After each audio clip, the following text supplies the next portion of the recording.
What is the purpose of life in Islam? Allah says in the Quran, وَمَا خَلَقْتُ الْجِنَّ وَالْإِنسَ إِلَّا لِيَعْبُدُونَ, that the only reason we were created was to worship Allah.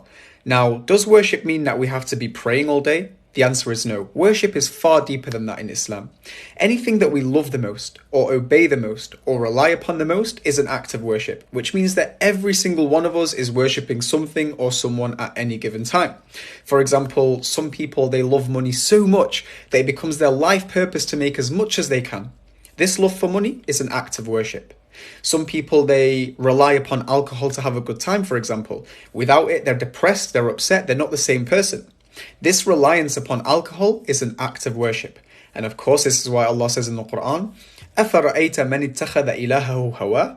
Have you seen the one who takes his own desires as his God?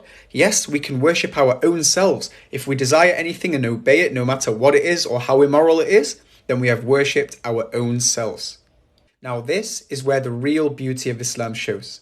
By worshipping Allah and fulfilling our true purpose, which means knowing who Allah is, obeying Allah the most, loving Allah the most, relying upon Allah the most, we free ourselves from the worship of everything else, which means we end up worshipping the Creator and not His creation. And from that perspective, this is what true liberation is.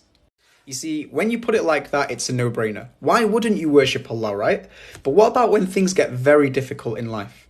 This is why Allah says in the Quran, الَّذِي خَلَقَ الْمَوْتَ وَالْحَيَاةَ لِيَبْلُوَكُمْ أَيُّكُمْ أَحْسَنُ عَمَلًا. He who created death and life to test which of you are best in deeds. Yes, in Islam, life is a test. All of our weaknesses, all of our struggles, all of our problems are part of the plan. In that, will we continue worshipping Allah and fulfilling our purpose despite what happens in our life?